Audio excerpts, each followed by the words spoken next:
2013 წლის 14 მაისს დაარსდა საქართველოს გარემოს დაცვისა და სოფლის მეურნეობის სამინისტროს საჯარო სამართლის იურიდიული პირი გარემოს დაცვითი ინფორმაციისა და განათლების ცენტრი, რომლის ძირითადი მიზნებია საზოგადოების გარემოს დაცვითი და აგრარული განათლების ხელშეწყობა და ცნობიერების ამაღლება.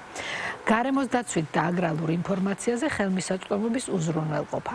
ცენტრი ხელს უწყობს მდგრად განვითარებას გარემოს კომპონენტებთან დაკავშირებული განათლებისა და სრულყოფილ ინფორმაციასთან ხელმისაწვდომობის გზით.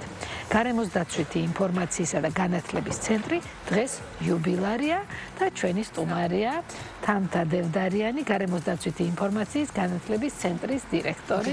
დილომშვიდობისა, გილოცავთ ამ თარიღს. პირველ რიგში მოგვიყევით ცენტრის დაარსების ისტორია. როგორ შეიქმნა ეს ყველაფერი და რამ განაპირობა ამ ცენტრის დაარსება? მოგესალმებით კიდევ ერთხელ, მივესალმებით თქვენს მსმენელს და განსაკუთრებული მადლობა მინდა გადაგიხადოთ მოწვევისათვის. მოხარული ვარ, რომ საზოგადოებრივი მაუწყებლის ეთერის საშუალებით ვაჯამებთ ჩვენ ცენტრის 13 წლიან წარმატების ისტორიას. ცენტრი 2013 წელს დაფუძნა ძალიან მნიშვნელოვანი კონვენციის, ორჰუსის კონვენციის საფუძველზე. აღნიშნული კონვენციის ხელმომწერი მხარე გახლავთ საქართველო და ჩვენმა ქვეყანამ ძალიან ღირსეულად იკისრა ვალდებულება კონვენციით გათვალისწინებული ვალდებულების შესრულების. სწორედაც ერთ-ერთი გამოხატულება გახლავთ აღნიშნული იმისა, რომ შეიქმნა მაშინდელი გარემოს დაცვის სამინისტროს ბაზაზე გარემოს დაცვითი ინფორმაციისა და განათლების ცენტრი, რომელიც ეფუძნება სამ ძალიან მნიშვნელოვან კონვენციით გათვალისწინებულ დებულებას, რომელიც არის საზოგადოების ჩართულობის უზრუნველყოფა, განათლების ხელშეწყობა, გარემოს დაცვით საკითხებთან დაკავშირებით, საზოგადოების ჩართულობა და გარემოს დაცვით მართლმსაჯულებაზე ხელმისაწვდომობა.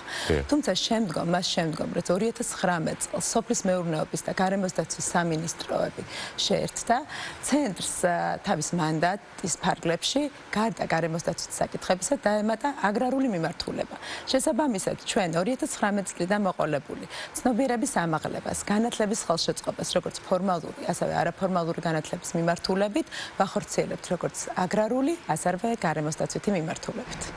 აი რომელ პროგრამებსა და პროექტებს გამოარჩევდით აი ამ გზაზე? იცით რა, ძალიან მასშტაბურ პროექტებს ვახორციელებთ და გამიჭირდება რომელიმეს გამორჩევა, თუმცა დროის სიმწირიდან გამომდინარე გამოვყოფთ რამდენიმე ძალიან მნიშვნელოვან პროექტს და მინდა აღვნიშნო, რომ გარდა განათლების ხელშეწყობისა და ინფორმაციის ხელმისაწვდომობისა, როგორც აღვნიშნე, ჩვენი ცენტრი ჩართული არის ძალიან მნიშვნელოვანი და ქვეყნისათვის სტრატეგიული დოკუმენტების და სამოქმედო გეგმების შექმნის პროცესში და მოდით დავიწყებთ ამით. პროექტი, რომელსაც ვიწყებთ ამჟამად, ეს გახლავთ კლიმატის ადაპტაციის ეროვნული გეგმის პროექტი, რომელიც პირველად ხორციელდება საქართველოში ნაპის პროექტად წოდებული და ეს იქნება გზამკვლევი ჩვენი ქვეყნისათვის ძალიან მნიშვნელოვანი, თუ როგორ უნდა მოახდინოს ჩვენმა ქვეყანამ კლიმატის ცვლილებებთან ადაპტაცია. აღნიშნულ პროექტთან დაკავშირებით გახსნით ღონისძიება ივნისში იგეგმება და ძალიან დიდი სიამოვნებით გაგიზიარებთ ინფორმაციას ამ მნიშვნელოვან პროექტთან დაკავშირებით.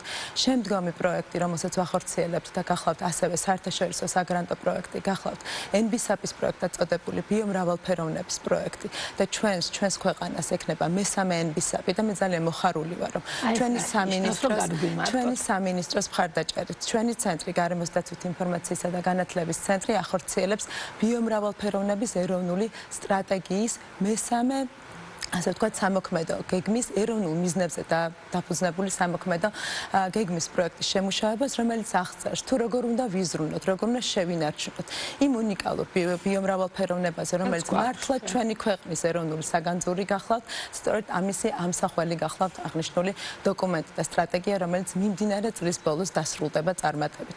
ასევე პროექტი, რომელიც ძალიან მნიშვნელოვანია, ასევე საერთაშორისო საგრანტო პროექტი გახლავთ კლიმატის ცვლილებით გამოწვეული მომეტებული რისკების შემცირება საქართველოში.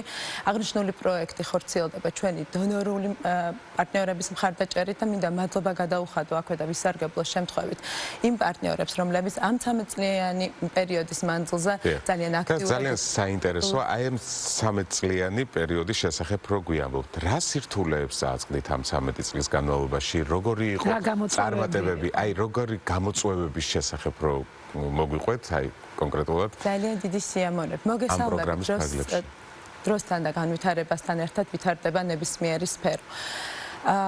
ძალიან თამამად საუბრობთ, რომ აგრარული და გარემოსდაცვითი მიმართულებით არსებობს არა მხოლოდ ჩვენ ქვეყანაში, არამედ ზოგადად გლობალურად დეფიციტური პროფესიები. მე ძალიან მოხარული ვარ, რომ გარემოსდაცვისა და სოფლის მეურნეობის სამინისტრო განსაკუთრებულ ყურადღებას აქცევს დეფიციტური პროფესიების პოპულარიზაციას გარემოსდაცვით და აგრარული მიმართულებით. და ჩვენს ერთ-ერთ უმნიშვნელოვანეს მიმართულებას წარმოადგენს სწორედაც, რომ ახალგაზრდების ჩართულობა და დაინტერესება ამ მეტად მნიშვნელოვანი პროფესიების. და რამდენად მოთხოვნადია. რამდენად ინტერესდებიან ახალგაზრდები ამ სფეროთი?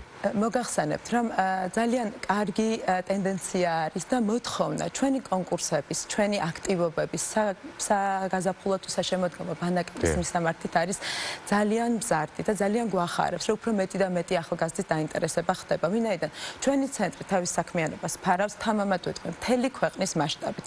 ჩვენ ფარავთ ყველა მოწყვლად თემს, იქნებიან ესენი ასევე შეზღუდული შესაძლებლობების მქონე პირები, საზღვრისპირა სოფლებში მცხოვრები მოსახლეობა, იქნება ეს უფროსი თაობის წარმომადგენლები თუ ასე შემდეგ. და როდესაც ვახსენე დეფიციტური პროფესიები და აღნიშნული პოპულარიზაცია, განსაკუთრებულ მნიშვნელობას ვანიჭებთ ჩვენ თაობათა შორის დიალოგს. იმისათვის, რომ ის მაგალითად წარმატებული ფერმერი, რომელსაც აქვს მრავალწლიანი გამოცდილება, მან გადასცემს შესაბამისი ცოდნა ახალგაზრდას იმისათვის, რომ სწორედაც ის პოტენციალი, რომელიც აქვს ჩვენს არაჩვეულებრივ ქვეყანას, რომელიც არის მართლაც განსაკუთრებული თავისი ნიადაგის მრავალფეროვნებით, მისი ბიომრავალფეროვნებით, მასში იყვნენ ჩართულები და აღნიშნულის განვითარებაში სწორედაც რომ ახალგაზრდები და სწორედაც ჩვენს ახალგაზრდულ პროგრამებს ვახორციელებთ ამ მიმართულებით. აი რას ეტყოდით იმ ახალგაზრდებს, ვინც დაუშვათ აინტერესდება აი ამ სფეროთი ახლა?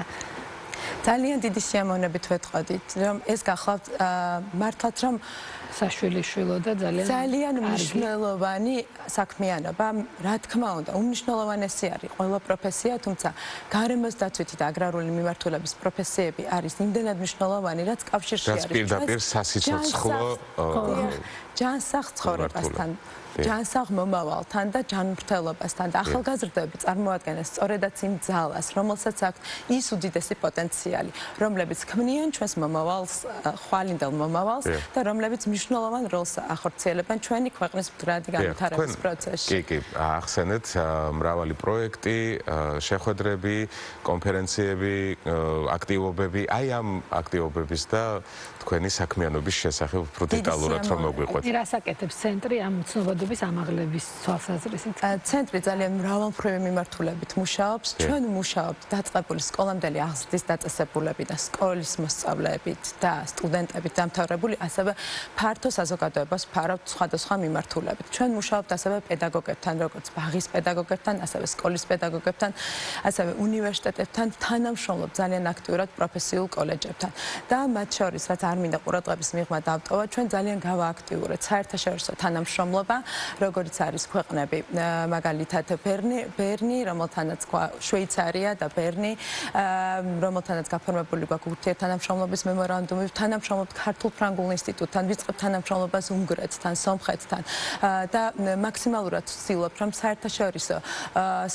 საერთაშორისო პლატფორმაზე და საერთაშორისო ურთიერთობებიდან გამომდინარე მეტი დაინტერესება მოვახდინოთ ჩვენი ახალგაზრდების კიდევ და კიდევ, რომ ჩვენს ახალგაზრდა თაობას ჰქონდეს საშუალება, რომ მიიღოს ცოდნა საუკეთესო საზღვარგარეთის პრაქტიკა და შემდგომ დაუბრუნდნენ ჩვენს უნიკალურ ქვეყანას და მოახმარონ თავიანთი პოტენციალი ჩვენს მართლაც არაჩვეულებრივ ქვეყანას, რომელიც მნიშვნელოვანი არის თავისი მიღწევებით და თავისი მნიშვნელოვანი პროექტი. აი 13 წელი ახსენეთ თქვენ, აი რას ნიშნავს ეს 13 წელი თქვენთვის და თქვენი კომპანიისთვის? ძალიან მნიშვნელოვანი არის ხაზი გაუსვა და აქვე ვისარგებლებ შემთხვევით და მადლობას გადავხდით ცენტრში დასაქმებულ თითოეულ ადამიანს.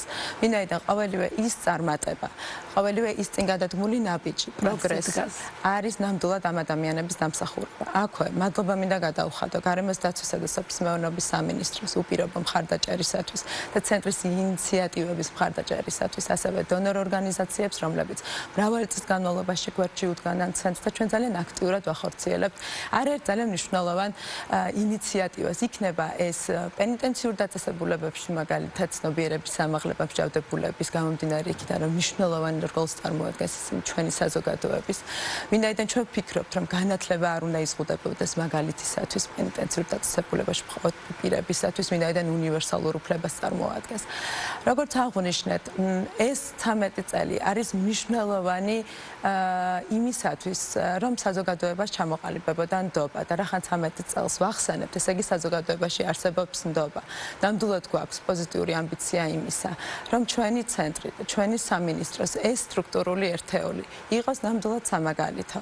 იყოს ადგილი და პლატფორმა, სადაც ცოდნა, გამოცდილება, საზოგადოების აზრს ყოველთვის აქვს მნიშვნელობა. დიახ, და საომავლო გეგმების სანამ გავასრულებთ ჩვენ საუბარს. რა თქმა უნდა, ჩვენ ისეთი ამბიციური წინსვლის ისინი გაქვთ, რომ სამომავლო გეგმებიც ესეთივე ამბიციური გეგმებია. როგორც აღვნიშნეთ, საერთაშორისო ურთიერთობების მიმართულებით ჩვენ გავაღრმავებთ კვლავ ურთიერთობას და დავფარავთ არაერთ ქვეყანას, სადაც არსებობს ჩვენი მსგავსი ცენტრები და სადაც განვითარებული არის განსაკუთრებული მიმართულებით აგრარული, მე ტყუილა არ ვახსენე ქართულ-ფრანგული ინსტიტუტი და მათთან თანამშრომლობა მოგეხსენებათ საფრანგეთში აგრარული მიმართულება არის საკმაოდ განვითარებული და მრავალი ქვეყანა იქნება ეს პორტუგალია, იქნება ეს ავსტრია თუ სხვადასხვა. აღნიშნული გახლავთ ძალიან მნიშვნელოვანი ბიძგი ჩვენი ახალგაზრდებისათვის, იმისათვის, რომ მათი თვითგამორკვევის პროცესში მიიღონ სწორი გადაწყვეტილება და ჰქონდეთ ფართო თვალსაჩინო, რომ საშუალება ჰქონდეთ აიმაღლონ ცოდნა და გამოცდილება მათ შორის საზღვარგარეთ. განსაკუთრებულ ყურადღებას ვაქცევთ, როგორც ვთქვი, დეფიციტური პროფესიების პოპულარიზაციას და ამ მიმართულებით მუშაობთ ცნობიერების ამაღლებაზე. ცნობიერების ამაღლებაზე არა მხოლოდ დედაქალაქში, არამედ ჩვენი დედაქალაქის გარეთ. გამომდინარე იქიდან, რომ მნიშვნელოვანია, რომ ის პოტენციალი, რომელიც არსებობს რეგიონებში, განვავითაროთ სწორედაც იმ რეგიონებში, რომელიც არის უნიკალური თავისი. იქნება ეს სხვადასხვა აგრარული მიმართულება. მე მგონი ბევრად უფრო მნიშვნელოვანია, რომ იქ განვითარდეს ეს ყველაფერი, იმიტომ რომ სწორედ ამიტომ ახსენე რომ ჩვენ ფარავთ ყველა მოწყვლად თემს, მაღალმთიან სოფლებს თუ ასე შემდეგ, იმისათვის, რომ იმ ახალგაზრდამ მიცოდეს თუ იმ რეგიონში რა პოტენციალი აქვს იმ რეგიონს და შეუქმნათ რეალური საფუძველი და მათ შორის ჩვენ ძალიან აქტიურად თანამშრომლობთ აგრარულ ბიზნესთანაც, რომელიც ძალიან კარგი საშუალებაა იმისათვის, რომ გარდა თეორიული ცოდნისა, პრაქტიკული უნარები გამოიმუშაოს ახალგაზრდამ და როდესაც პრაქტიკასთან შემხებლობით ხორციელდება ცნობიერების შეთვისება მეტად ეფექტიანს წარმოადგენს ყოველივე აღნიშნული. შესაბამისად, ახალგაზრდული პროგრამების მხარდაჭერა ყოველთვის იქნება ჩვენი პრიორიტეტი, ვინაიდან ჩვენ ვფიქრობთ, რომ გარემოს დაცვითი პასუხისგებლობის გამომუშავება სწორედაც აგრარული მიმართულებით ცნობიერების ამაღლება ადრეული ასაკიდანვე იწყება და აღნიშნულის ფარგლებში ჩვენ არაერთ მნიშვნელოვან ინიციატივას განვახორციელებთ კვლავ და კვლავ. ძალიან დიდი მადლობა. რომ გისურვოთ დიდი წარმატება, თქვენს წარმატებებს ჩვენ აუცილებლად დიდი სიამოვნებით გავაშუქებთ, ფანტასტიკურ საქმეს ემსახურებით და გისურვებთ ძალიან დიდ წარმატებებს და კიდევ ერთხელ გიუძღვით. და შეგახსენებთ, რომ ჩვენი სტუმარი იყოს გარემოს დაცვითი ინფორმაციისა და განათლების ცენტრის დირექტორი თამთა დევდარიანი და გილოცავთ კიდევ ერთხელ ამ 13 წლის იუბილეს.